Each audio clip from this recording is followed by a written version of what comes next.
It's Sports Bizarre. Gee, there's a lot to like in this story. Keeps getting more ridiculous as it goes on. The hunt for the weirdest. What are you talking about? Are you serious? What? So many questions. Okay, I'm going to have to stop you here. Strangest. This is a masterpiece of stupidity. It's going to get stranger and stranger. I'm quite exhausted. Most unbelievable. If you wrote this as a movie, people wouldn't believe it. Stories to ever An occur. epic tale of woe, joy, nutty behaviour. The fact that it's not more well known is just the strangest thing. In the world of sport. This is going to get juicy here, isn't it? We should open a window or something. Sports Bizarre. How many testicles did he have? 8. Found running naked down a major street in Chicago. This, of course, is the last time organised crime and boxing have crossed over. Got up in a press conference. We're here to announce we've swapped our wives. What is going on? It's time for the leaders of the hunt. Not household names for me, but Surely a red flag. It's Titus O'Reilly and Mick Molloy.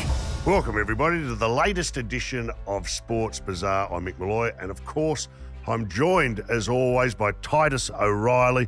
Titus, what are you bringing to the table this week? Well, Mick, we love a doping scandal. Do we ever? We've been involved in a couple.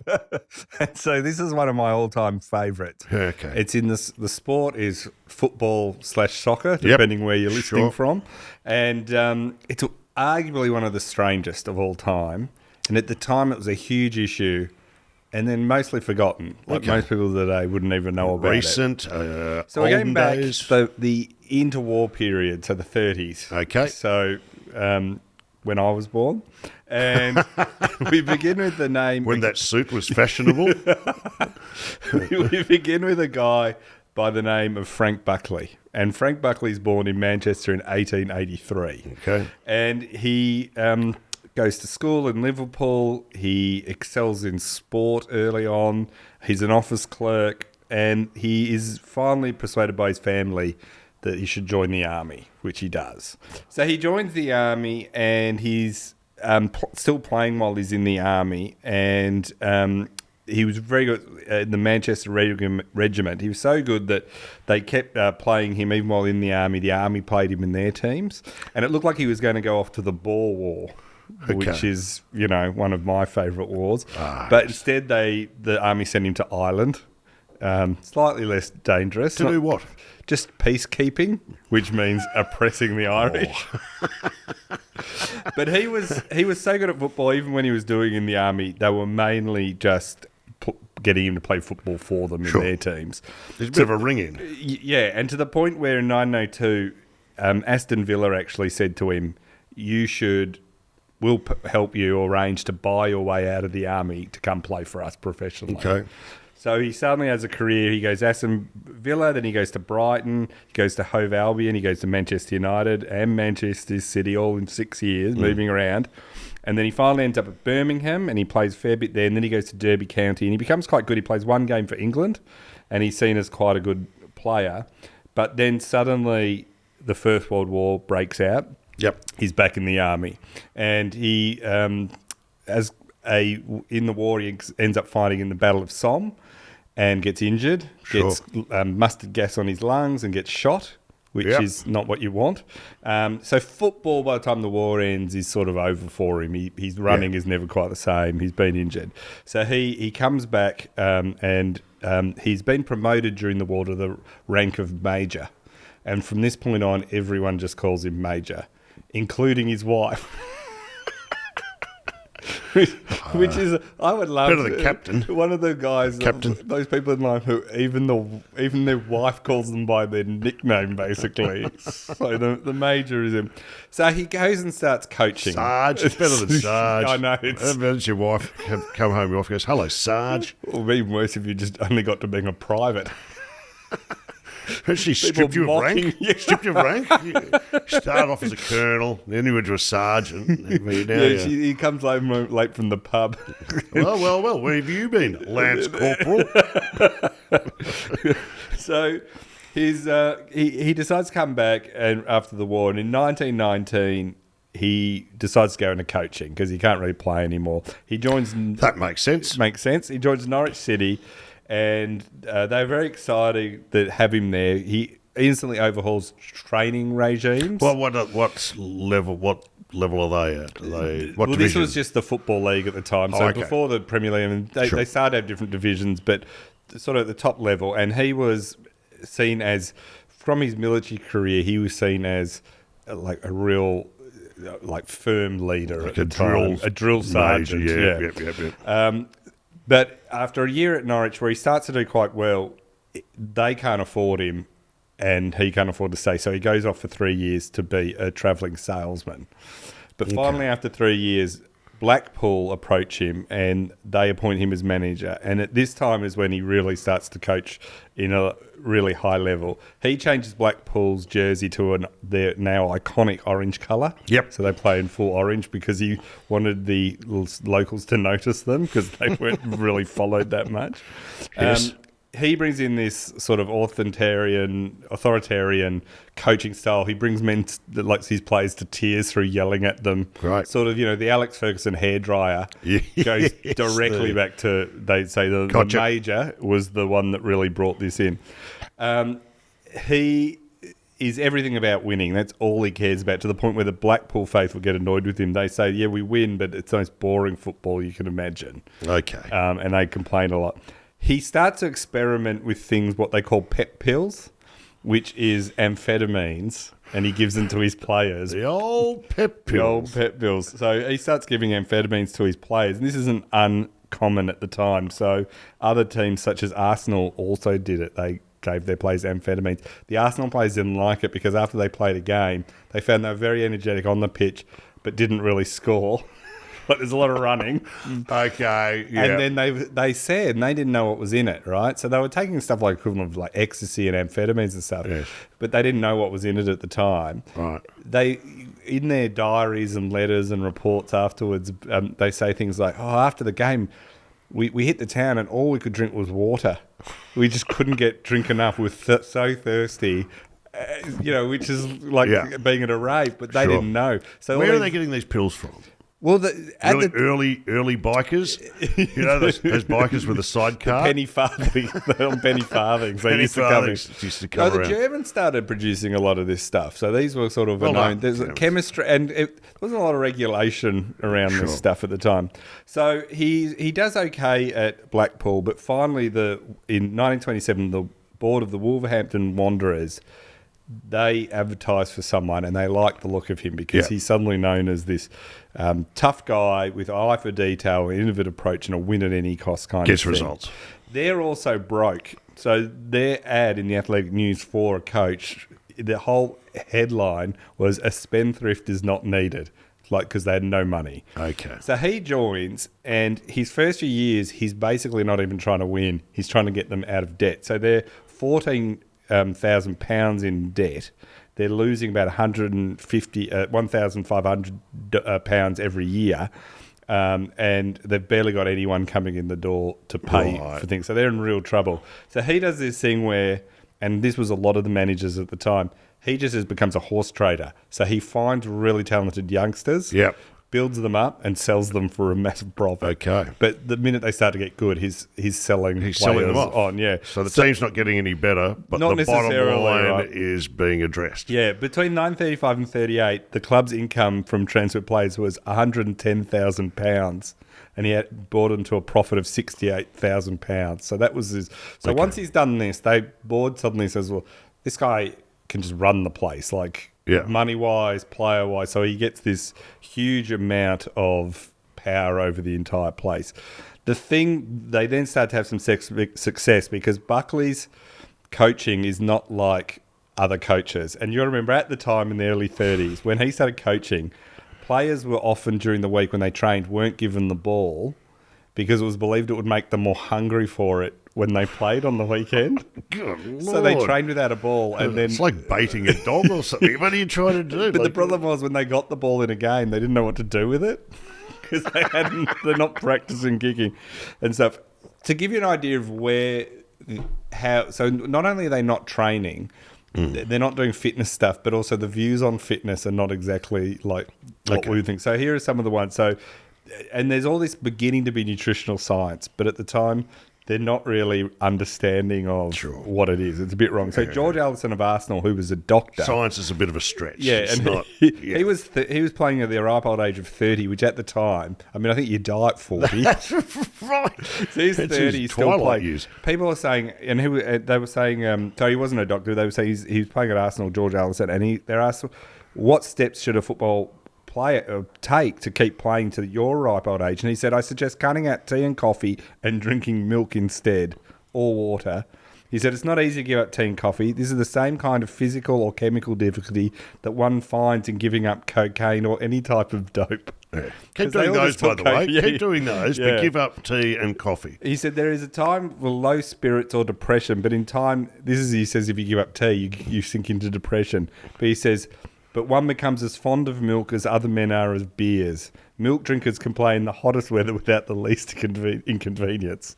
So he says just drink milk. It's a good ad for milk. James Marshall, he played for Rangers. He was also a doctor. Okay. And so he came out and said, when they asked what's the best thing for players to have before a game, he said champagne. It's a producer of energy and it's the safest of all the stimulants. He said it's got a kind of Chariots of Fire feel to it, doesn't it? He said it acts at once and leaves no harmful effects. Wow. It dulls the sense of fatigue so the player feels refreshed and reinvigorated. The sparkle of the wine and the instinctive belief that it is doing him a power of good works upon his imagination so that he steps out of the dressing room ready to win any match against any odds. So that's his first bit of advice, champagne. Break out the champagne. You're going to love this guy. He then says... I want to play for him. He then talks about the benefits of smoking. Okay, off. I'm going to write this down. He says it's wise for the man who smokes his 25 or 30 cigarettes a day... Good Lord. Not to give it up entirely before an important match. He would say it'd be harmful if you did that. Yeah. He said the man who smokes his modest 10 a day, he might want to just reduce it to about 5 during the season a day, and that you'll get used to that. He says, I wouldn't advise the heavy smoker who's an athlete to give up his smoking entirely just before a big physical effort. Equally, a cigarette will steady the nerve of many an excited footballer. So this is, they're drinking champagne and smoking before matches if they're not on amphetamine. So this is what's going into this. Buckley is completely Blow different. smoke rings like Beckham. That's what I'm thinking. He soon when he joined Blackpool originally, it was reported in the newspaper. They said a pleasing feature of the training is that the manager dons the jersey and joins the boys in giving them advice and practical demonstration of what to do and how to do it. This was seen as a revelation. But demonstrating what it is you wish to be done. Yeah, this was like, he was the first to do this. Pushing this the envelope. You know, people who start early at stuff, the basics seem revolutionary. He was like that. He held practice games on Friday afternoon before the game where he gave them the ball. So people were like, wow. Like people coming like down. Like an intra-club game with a ball. Yeah, and people were like, this is amazing. Like, this is, you know... They also were incredibly fit, so he was all about the cutting edge of physical condition. So he took them to the seaside for long runs, up and down the dunes. He was the first to do that. Fitness camps in army-style barracks he did and all that sort of stuff. Between cigarettes. Between cigarettes. So fit were his men that before every home game he'd flood the pitch so that it was tiring to run on, knowing it would tire out the opposition before these guys because they were fit. He did it every single game. He also taught them to be incredibly tough and didn't mind them sending opposition players off injured. Yep. So he actually said it's easier to play against 9 or 10 than 11. To the point where they got so many red cards that one year the FA Council, the Football Association, didn't let them go on a European tour at the end of the year because they were so. But Buckley didn't care. He's like, we won. That'd be a lesson. Yeah, he brought in mechanical innovations as well. He had a rowing machine, which was like no one had a rowing machine. He had a machine purpose built that fired out footballs at different angles for players to control. A room under the stand was fitted with rubber walls, at which players kicked the ball and it would return at unpredictable angles, so they had to react to it. He's ahead of his time. Yeah. He took delivery of an electric horse, which was a moving platform on which the players stood, holding onto rubber handles for dear life as the machine vibrated and tried to knock them out, and knocked them off. And he said this really helped with their thing. So he also made them go to psychologists. So this is in the 1930s. He is ahead of the curve. Yeah, so This he's is- like, I want you to go to the psychologist to improve your confidence. Right. So, when no one was doing this. He also, one of his most strangest practices was to encourage all his players that had to go ballroom dancing. And for what end? Because he This believed it were- made them more agile and fit. Hand-eye foot coordination or something. He thought or- it made you much more, your balance better, everything better. And what was his preferred dance? Well, was it the foxtrot. the foxtrot, not the cha-cha? He also believed, he did this to the point. Paso Doble? He was he did it to the point where he would sometimes insist that the players would dance with each other at training. So as well as sending him out to do ballroom dancing, he's just like, got right, on. guys, gather around. We're As he gonna, wet the pitch, are they splashing around in mud just to make it harder? Because they'll get can you imagine high-level modern fitness? footballers being told, No. right, guys, you're all going to pick a partner and we're going to dance. We're going to do the tango. Everybody, we're going to do the nut push. Dun, dun, dun, dun, dun. Hang on. So the players are going to training, and so imagine a scout turns up and goes, I'm going to see what makes these guys Yeah, tick. yeah, Why yeah. are these guys better than everyone else? Yep. And he turns up. And they they're are dancing with all, each other. Like dipping each other Yeah. with a rose between the teeth, going, what the hell? So this is I like this guy. So you got to be like, other coaches aren't even giving their players a ball to play with. They're not doing Yeah. it. This guy's got machines. He's got ballroom dancing. He's got psychologists. Like, it's the modern coaching setup with some peculiarities. They do the Gatsby style the dancing. 30s. Is that on the menu?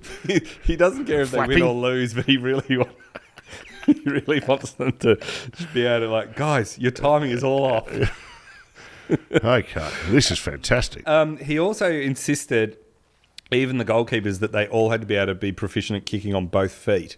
The goalkeepers, Even the Why? goalkeepers, all players, because he believed that opened up the game more. You could, you didn't need to get back onto your left or your right foot. Right. You should be good at kicking on both. It made you a much better team. So in practice matches, he'd play right wingers on the left wing and vice versa, just so they couldn't Sure. play to their normal strengths. And he'd do that on purpose in practice matches, so they would do that. He also set up a youth academy. So, Manchester United have the famous youth academies This and is everything. incredible. Yeah, this is in the 30s, right? What are the other teams doing at this They all stage? copy. Kick to They kick. all start to They copy do. him, but at first, no. A lot of them were just doing. He was quite far ahead. He set up this youth academy, recruited boys of about 15 and 16. They would trial 100 at the start of a season, and they would then pick about 15 of them, and they would join it. He then got a hostel for them to live in, Right. and then. Which he helped purchase to put them in, and had recreational and medical facilities. They would live there and train all the time. Yep. He then kept them on a very short leash. He had organised for the whole city of Wolverhampton, had spies everywhere. So if they went to the pub or broke curfew, it would always get back to him. So he would basically organise it. He organised a network of This is spies. incredible. Yeah, so he was like right against it. And that led all like Manchester United, all these other teams in the years that followed all copied this youth academy. This So becomes the blueprint. this is the bullwhip. So now all this innovative stuff is kind of amazing, and you get a sense of this guy. He's incredibly tough. He's incredibly looks after the young guys and everything too. He's doing everything to make them the best. But his win at all costs and mentality means he's willing to try. He's on the cutting edge all the time. Sure. Which brings us to the key bit, which is his most innovative, trying to get an edge thing he does the Yes. entire time, which was his program of injecting players with a liquefied form of monkey testicles. Okay. All right. Now, this was bound to come up at some stage, this topic of conversation. Can you repeat what you just said to me, please? So one of the things he does is he brings in a new program of injecting players with a liquefied form of monkey testicles And where's he injecting them? in their arms. In their arms. So let's to understand Can I just stop you for a second? Don't act like you've never done this. I was with you with the ballroom dancing. I'm with you with the academy. Yeah. I'm with you wetting the ground. You're going, this guy's ahead. He's really pushing the envelope. Yeah. I like his style. Yeah. It's innovative. Good. I'm drawing the line at injecting your players with a liquefied form of monkey testicle. Really? Yeah, look, jury's out. See where this goes. Yeah, look, before Jay, quick tip. I have a lot of questions. Well, perhaps it would go best if we go back a little bit. Sure. Because this is at the end of him trying this, is at the end of a long trend in sort of medical innovation or more medical experimentation. So you got to remember around we've moved on from amphetamines, haven't we? I mean, that seemed to be that at least is still around, right? Like, so if you go back in time, so that you got to remember to the end of the 19th century into the up until the Second World War. Yeah. It's a huge time for science and medicine and experimentation, right? And they're not getting everything right. They're trying new things. But they're prepared to give it a go. But yeah, the rules, there's not a lot of regulation. There's not a lot of rules. So not a great time to be a monkey, it sounds like. I think when it comes to science, of a lot of scientific there's never a good time to be a monkey. The monkeys had a bad run. Yeah, the monkey has more than pulled its weight in the experimentation department. And here they're really pulling their weight. Same with those rats with the ears attached. You know those mice with the ears sewing attached? the ears onto their back. I don't get it. What's that about? Their hearing's amazing. So the idea of using testicles in some way to boost your manhood is not an original idea back in. So going back, there's been tiger penis soup. There's been, like, in Chinese medicine, there's been, like, using the penis or the testicles in some sort of form to try and grow your manhood is not a new idea at the end of the 18th century. It's been around forever. And is a delicacy in some countries. And is a delicacy, but it's always been linked to virility. Or is it just something that foreigners make you do? Try this donkey penis. Yeah. Oh, it's a real delicacy here. Where you do it? Yeah, it's like when people come to Australia. Well, we're always eating koala. White guy just ate a monkey penis. All right. So let's go back. All right. So yes, okay. Virility and all this. It's it's always tied up to virility and fertility and all this sort of stuff. So even though it might be a delicacy, it's still always seen as this. And this idea begins to come in toward the end of the 19th century that this is going to be around the ability to use animal testicles in some way to enhance, to ward off aging, make you feel young, and virility and all these things. So there was a guy called Charles Edward Brown Seccard, and in 1889 he injected himself under the skin with extracts from ground up dog and guinea pig's testicles. Yep. And he thought this might reduce aging because these hormones would help. And how'd it go? It didn't really work. Yeah, he thought, so rather than everyone going, yeah, it didn't work because it's a stupid idea, others went, there might be something in this. Maybe I can help here. So there was a Greek physician, Skevos Zeros, 1875 to 1966. He was inspired by, there was an Ottoman ruler who had a taste for testicle soup. And he began to think, well, he believed that this did have some, That's ability bound to have a hair in it. Yeah, but to make Excuse me, waiter, there's a hair in my testicle soup. There's more than one. I've been picking it out of my teeth all thinner. Testicle soup. So he decides that he will. I still prefer that to broccoli soup. You know what I mean? That it's no good. Oh, yeah, well, I'd much prefer. Do you want the broccoli soup or the testicles? I'll take the testicles. Thanks. Get that shit away.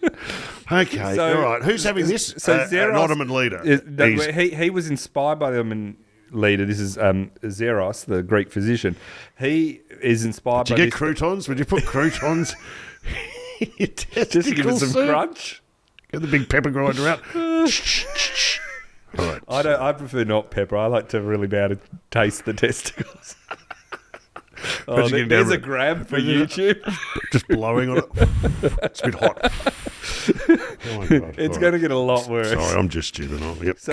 So our Greek physician, Skevos Zeros, he decides that rather than this is all a bit unscientific, so what he thought he'd do is, I'll transplant the gonads of young rabbits and dogs into older ones, thinking it might make them young again.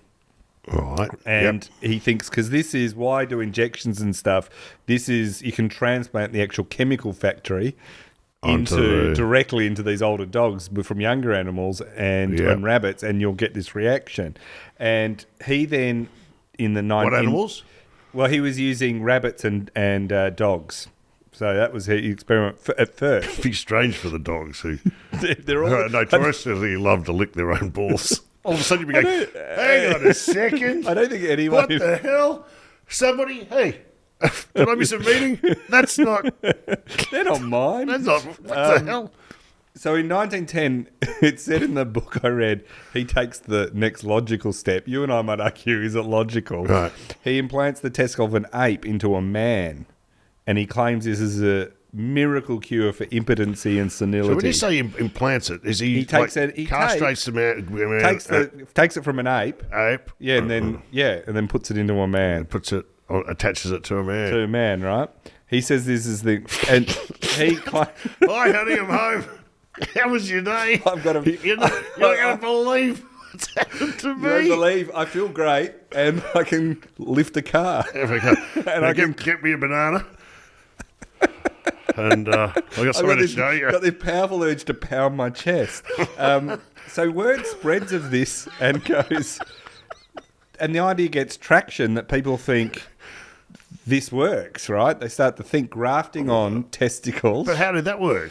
Well, he just says he had a good result. He says it's a good result, right? Like, there's a lot of belief here that the placebo effect is kicking in. So people think, oh, I'm going well here. So word spreads of this, and the idea gains traction. There's an American called G. Frank Lidston. He lived from 1858 to 1923. He publishes a paper in the esteemed Journal of the American Medical Association in 1916 describing the benefits of transplanting the testicles of healthy young men, two teenagers that had died in a car accident. He then harvested their testicles and put them into an older men. And he says in this paper that was amazing and had revitalised these young men, these older men, and said this is a great thing, to the point where he believed in the procedure so fully that he had the operation performed on himself as the recipient, not the donor. Can I say this? I'm an organ donor, and I'm happy to donate organs. I don't know about the testes. All I'm seeing is someone arriving at a hospital with the esky. going into the emergency ward and go, it's all right, we got mixed testes. Go for it. I just love the idea of your testes being put in a little esky and chucked on a helicopter. There's an old guy who can be revitalised. So he believes so fully in it, he gets it done to himself. So this is human to human now. A guy called Dr. Leo... by the way, I had no idea that this was a thing at any stage of history.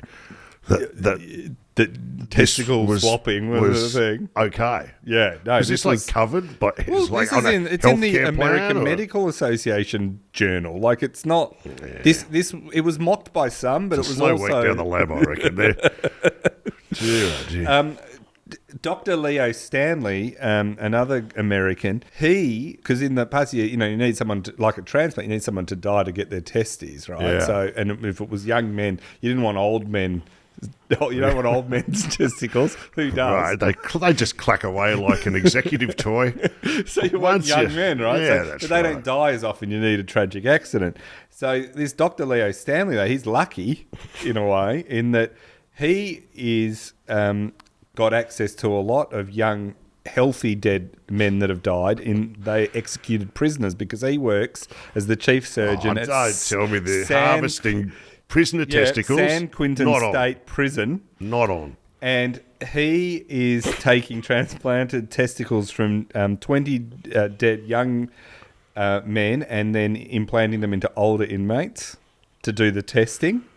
And then he also relocates the gonads from deer, goat, and other wildlife into more than 600 lifers, so prisoners that are in for life. He's doing these experiments on them. They suffered enough. He describes his operations that he did in the end on more than 1,000 men in all in a 1922 scientific paper titled An Analysis of 1,000 Testicular Substance Implants. Very accurately...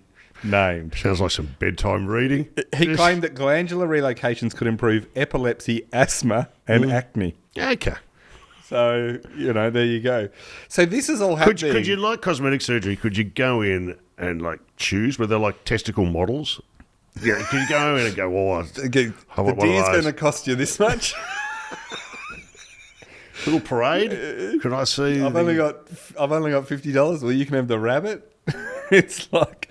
Now, when it comes to testicular implants, the true star of all this, though, who was literally a celebrity in his time, was a guy called Serge Warrenov. 1866 he was born, lived to 951. He was a Russian who immigrated to France. And he was, to say he's a doctor or a surgeon is probably... there's not a lot of regulations or training at the day. You just sort of say you are, right? What would it be called? Like a ball doctor?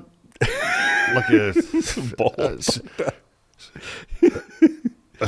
He was sort of a surgeon. A surgeon. A Surgeon. He becomes this superstar of it. In 1920, he decides you don't actually need the whole ball.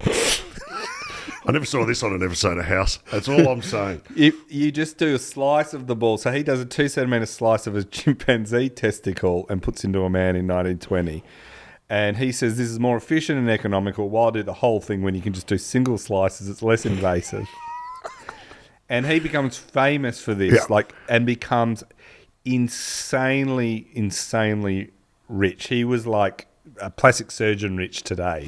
So he's slicing up the monkey testicles. Yeah. He putting them into a syringe and injecting? This one he's actually taking the sliver and then sewing it into your testicles. Okay. So just a sliver, right? So his experiments, he becomes famous. E.E. Cummings, who's a poet and a writer, does a poem about it where he's described as the famous doctor who inserts monkey glands in millionaires. Irving Berlin, famous songwriter, writes a song in a Marx Brothers film called The Coconuts, 1929. It's called Monkey Doodle Doo, the song. And it says, in the song, it says, if you're too old for dancing, get yourself a monkey gland. And this is where the monkey gland idea Irving Berlin could have used it. Monkey gland, I would have thought. He becomes... bars in Paris serve drinks dubbed the monkey gland because it becomes this amazing trend. Right. So this is but it well doesn't known. have a monkey gland in it. No, it's just and honouring. we should make this and drink it at some point. It's got gin, orange juice, grenadine, and absinthe. That's the drink. It's called, and they serve that in bars called the monkey gland. Souvenir ashtrays bearing cartoons of startled monkeys hooting. I'll bet they're startled. Hooting, no Voronov, you won't get me, are made and fly off. They just sell like hotcakes. Maybe that's why the monkey's always wearing a nappy in those posters. He's just had his balls removed. So literally, it's well known that this guy's doing this. Like everyone's having a laugh celebrities, at a ball. Yeah, celebrities are doing it. It's huge. He is so rich, he doesn't know what to do with all his money. He has a whole floor of one of the most expensive hotels in Paris as his home. Yeah. So he just rents the whole floor. He's making money so much that he can't do. Maybe lets the monkeys stay there. Well, no, wait. Oh my God. He's called the Monkey Gland Man in newspapers at the time. So because the monkey gland can. He has trouble getting all the monkeys at certain points. He moves on to the testicles of executed criminals into millionaires because only really millionaires can afford this when demand outstrips supply. Do the prisoners get like a sort of last meal the night before they get their testicles sliced? There's asparagus. There's a point where they ban the hunting of the French, who obviously have a lot of colonial possessions in parts of Africa at the time. They ban monkey hunting.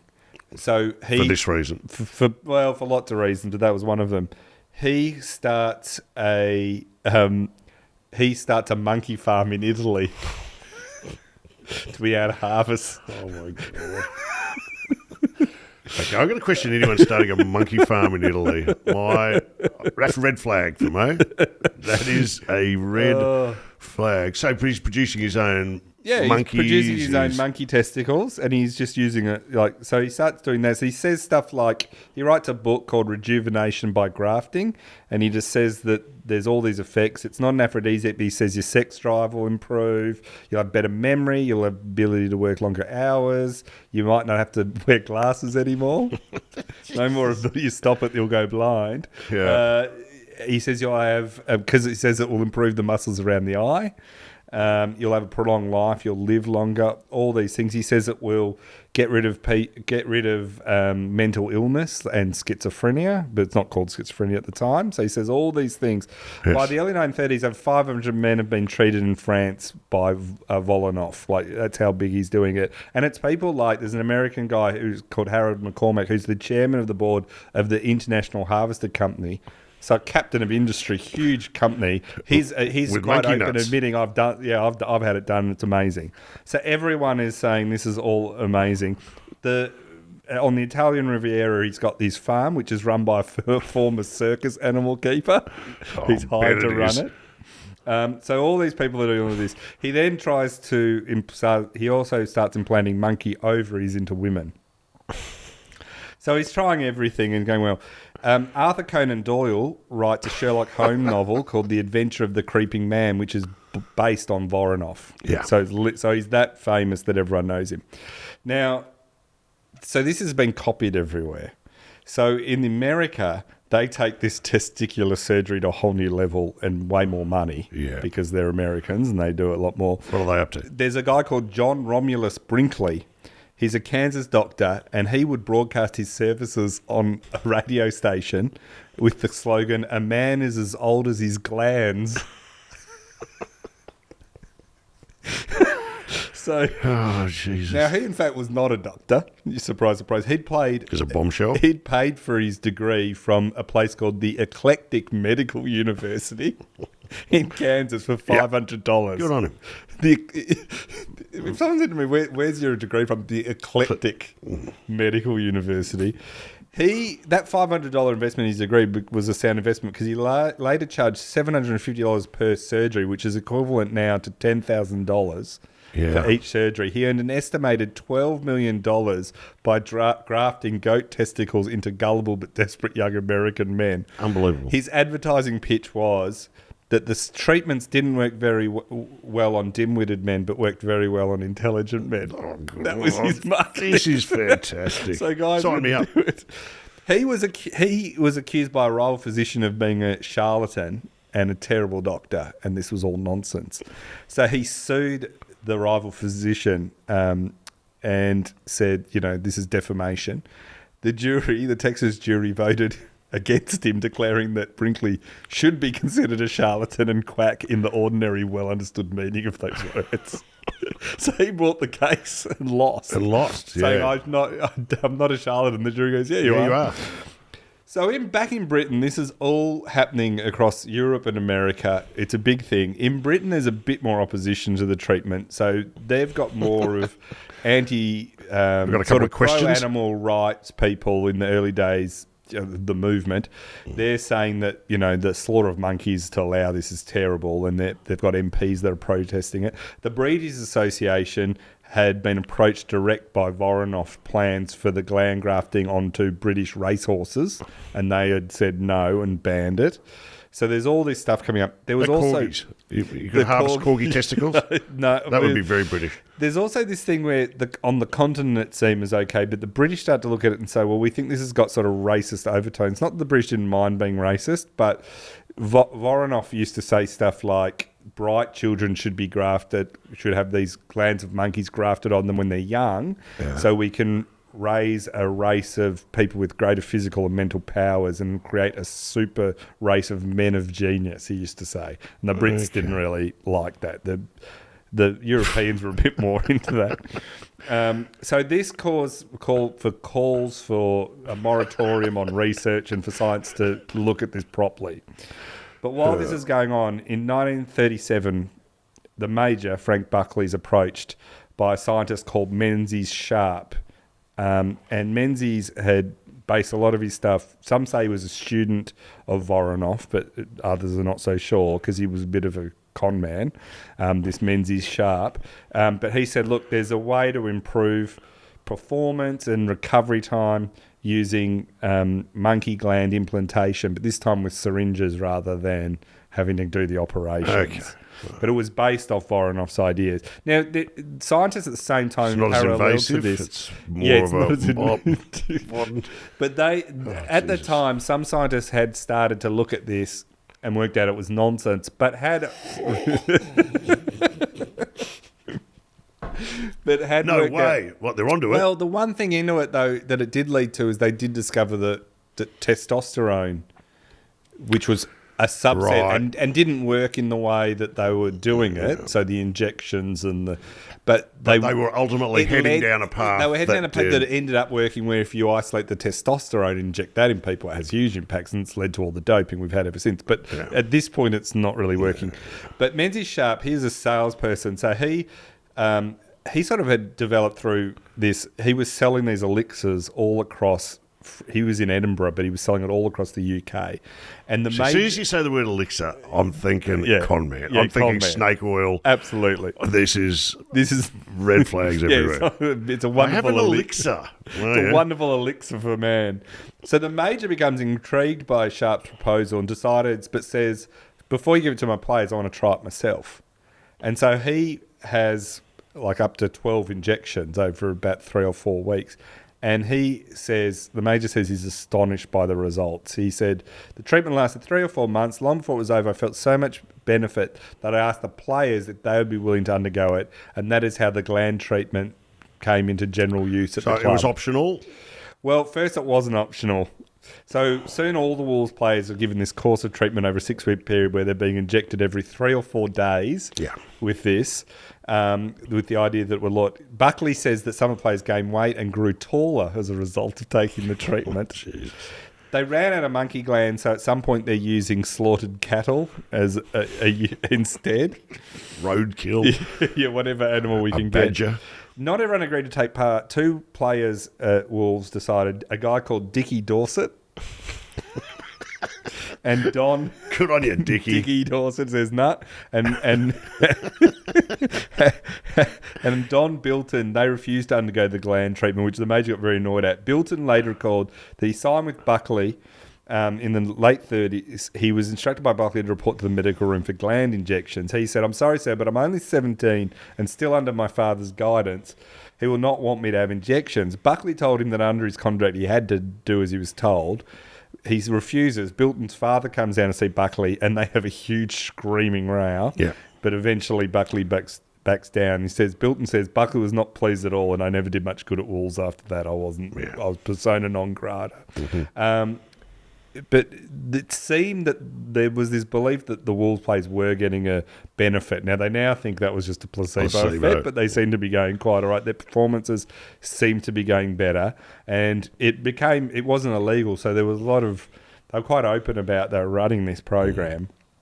Are they the only team that's doing this? Well, at first they are, but then a guy who played for Everton, Tommy Lawton, they lost 7-0 to Wolves, and they suddenly said, gee, these things are really improving him. And he says that he tried to speak to his England colleague who played for Wolves, Stan Cullis, and he said, but he walked past me with glazed eyes, and I just knew he was on the monkey glands. So being on the monkey glands became a euphemism to the point where I've read in some things in researching this in Scotland, in parts of Scotland, people still say, oh, he's definitely on the monkey glands, meaning on drugs. Yeah. And a lot of people don't actually know where that phrase comes from, but it's still used. Leicester City were beaten 10-1 by Wolves at this point, so they complained to the Leicester MP Montague Lyons, and he demands the government conduct an investigation into the treatment. Wow. The Minister for Health rejects this request, but then others start, and one of the Labor MPs suggests that given how good Wolves are going, that the Conservative government should be put on a course of these injections. This is in Parliament, they're saying this. The Football League, who were the equivalent of Premier League at the time, overseeing all this, they carried out an investigation into it. They don't ban the injections, but they arrange for a memo to go around and be put on the walls of all the dressing rooms of all the clubs, saying in England and Wales that players can take the glands, but only on a voluntary basis. Voluntary basis. So they don't ban it. Has anyone had any adverse effect to this? It doesn't seem so, although this is where other clubs, so Portsmouth, Tottenham, Fulham, Preston and Chelsea all begin to take them. They're on. Not all did well. In February 1939, 12 players from Chelsea volunteered to undergo the treatment, but they get relegated, so they give it up. They go, that's no good. Arsenal refuse outright to take it. Yeah. The club trainer, Tom Whitaker at Arsenal, they did some experiments, and he claimed that it may help in the case if you're ill, but has no effect on health. Sure. So he's not necessarily right, but that's his view. Others are dead against it. Harry Gosselin, who's the captain of Bolton Warriors, condemns the treatment. He says it's selfish, and he says if you're going to dope a set of fellows, I think that's pretty bad. He says you must be desperate. The 1939 FA Cup, though, would see the Wolves take on Portsmouth, where every single player was on monkey glands and became known as the Monkey Glands Final. So everything I was played. there that day. So every single person was on it. Now, it's alleged that the Wolves players were taking it intravenously through a needle, that Portsmouth had a sort of a dignity about doing it. They sipped the monkey juice from cocktail glasses. Can I have a swizzle stick, please?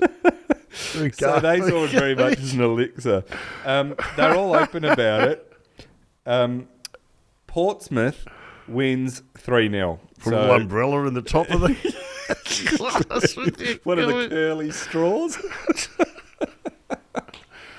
Oh, jeez. Now, after the game, after Portsmouth win 3-0, they win the Monkey Portsmouth won. They win the Monkey Gland Final. So they win the FA Cup 1939. Jim Guthrie, who plays for Portsmouth, does a post-match interview with the paper and says, our glands were obviously better than theirs. So there's no hiding this, right? We're out and about. So this is known everywhere, huge issue, and this FA Cup where everyone is on the monkey glands makes this a huge issue.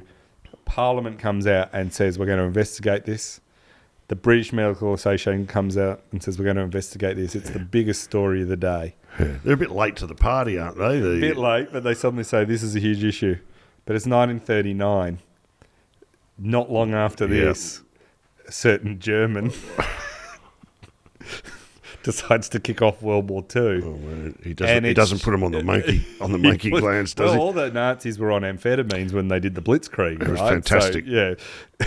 So, so it just gets forgotten.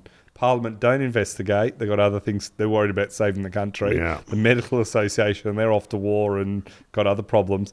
And it's just never forgotten. Completely gone. And that's the end of the monkey thing. It didn't come back after the war. It never really comes back. The science of it all, and by that point, after the war, amphetamines, steroids, all this, the chemistry has moved along, and the medical understanding has moved along so fast that we're getting into amphetamines, we're getting into the era of testosterone injections. No one's mucking around with monkey glands anymore because Postecoglou should have a look at this. they're playing like they're on the monkey glands in Celtic, yeah. So I can't believe any of what you've just told me. It's all all true. totally. I was oblivious to this stage of scientific endeavour and experimentation. But wow, it made some men very rich. It inspired a cocktail, which I think we should probably go and have one. I think we now. have to try the cocktail. Just to finish, Major Frank Buckley, he when he passes away quite a few years after this, I think it was in the 50s, maybe late 50s, I think. He passes away. He's such a big presence that on the paper it just says the Major is dead when he dies, and people know what he means. He is known as like the Alex Fergusons of the world, all the Busby Babes at Manchester United. They're all influenced by everything he did. Yes. But the one bit that just gets left off the father of is the monkey gland experiment thing. So that he got most of it right.